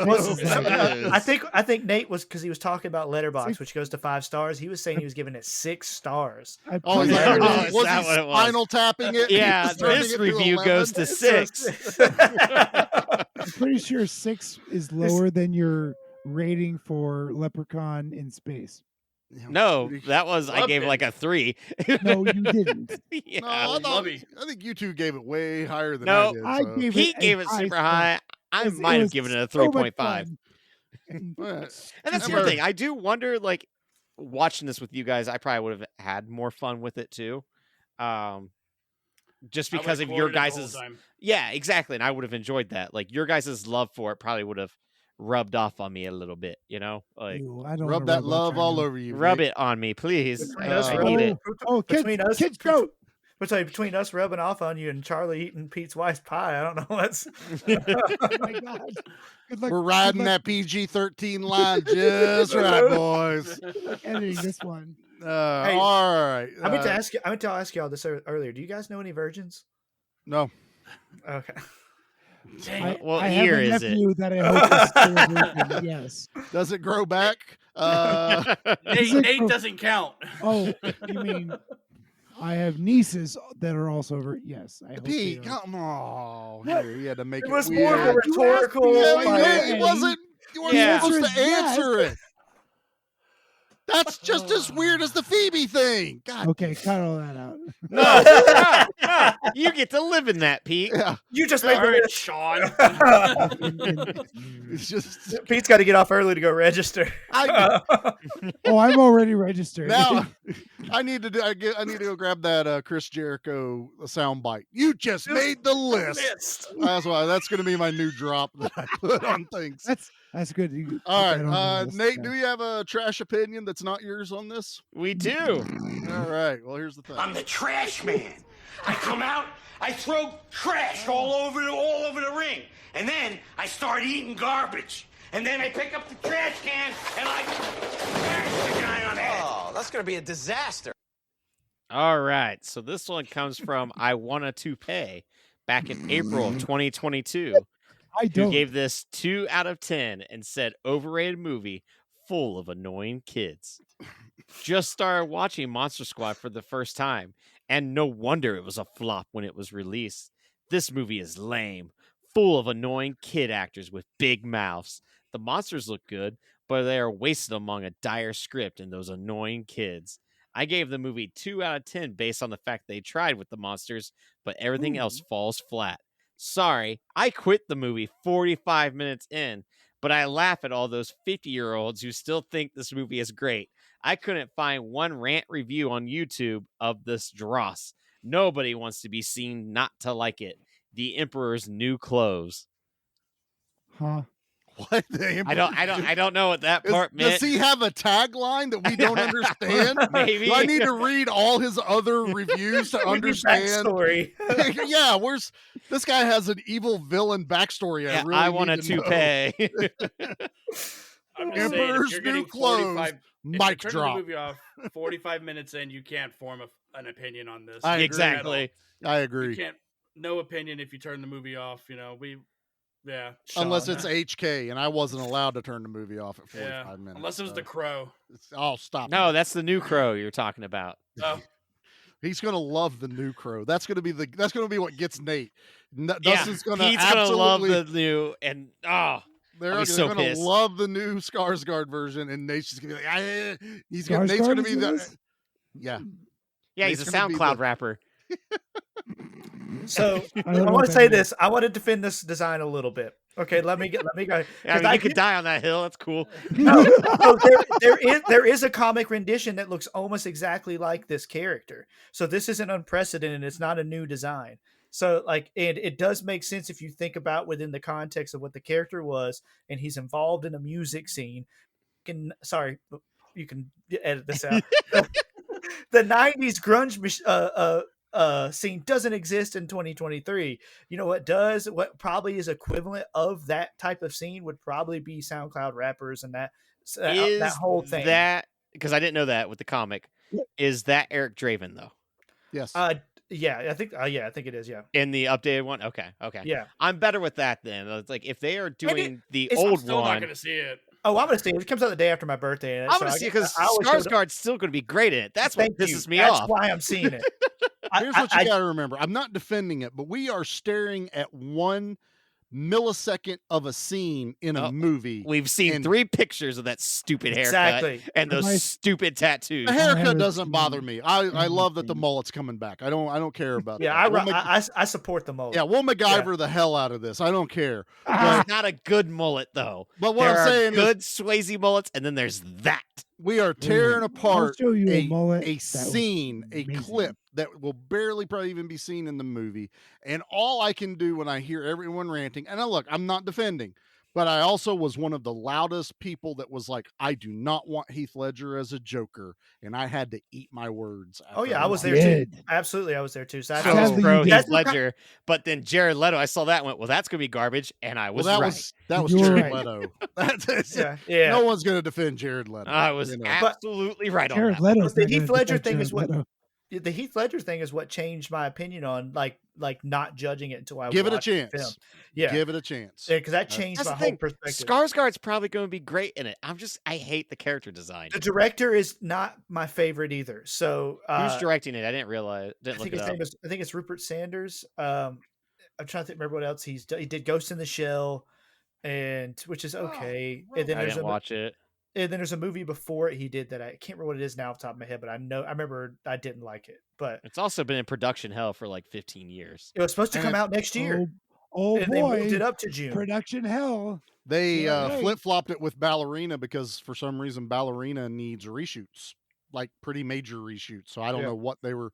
And Oh. Ballerina is in the John Wick universe. Yep. So I don't know what they were screwing up with that Like movie. the vampire movie?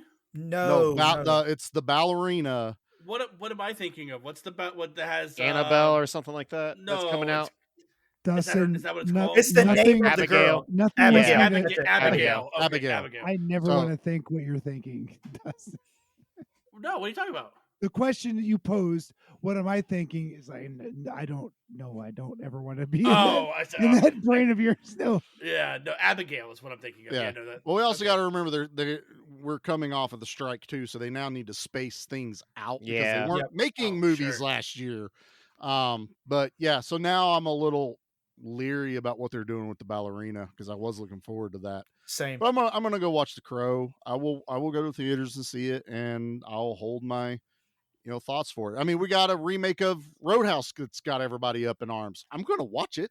I think it looks fun. I think it looks fun. I think it looks totally fun. I'm gonna have fun with it. Looks way better than it had any right to be. And I can watch You're it at home wrong. because it's gonna be on Prime, so I don't even have to. Not go to mention, Jake's got a 257 pack on his chest in that last still from the movie. Shredded. Good Lord. And no matter what, there's still 3 really bad Crow movies, so right, it's like really bad one. That's my thing.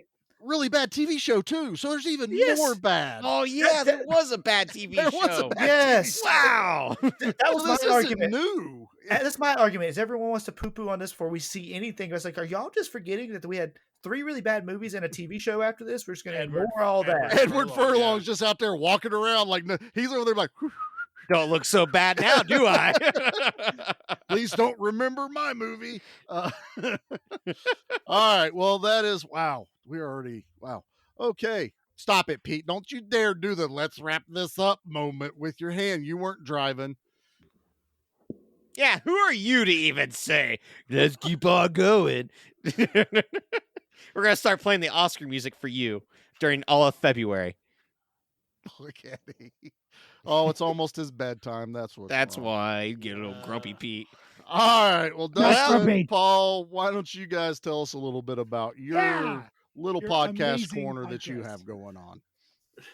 So Paul and I are joined by our good friend, Sean. We are the trio that is the Flicks and Friends podcast. We are a variety movie podcast. Everything from spooky movies to action movies to animated movies. We theme our months. And we just have fun. We sit around just like you guys and just talk about movies. We're on every social media platform you could find. And on almost every podcatcher, I feel, minus iHeartRadio and YouTube. Yep. And we were just on for Wayne's World not too long ago. Wayne's World. Listen to Pete. That's where I know these guys from. Yeah. Samsonite. I was way off. I'm going to grab that soundbite too from now on. I'm going to have that and the Chris Jericho soundbite. Those are added to the list. You just made the list. And where you can find them, you can also find us. We are on Facebook at Give Me Back My Horror Movies, the Facebook group. Give Me Back My Action Movies, the Facebook group. Both of us are on Instagram. We are on X, Threads, TikTok. We are on YouTube, so you won't find Dustin there, but you will find us. Where else are we? Well, hopefully we'll be coming back here pretty soon for the Action Elite streams on Wednesdays. Took a little bit of a hiatus. And Nate, what do we got on deck for next week? Or am I the one that's got to say what's on deck for next week? Technically, I had in what I thought was a surefire winner for the next vote was the Power Rangers movie. But apparently, the audience let us down.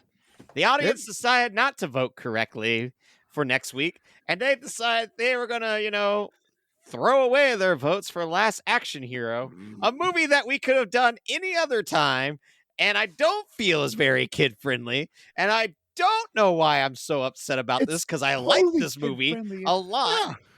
It is a kids movie compared to Monster Squad. It's tame. It's as kid friendly as Monster Squad. It's on the same level.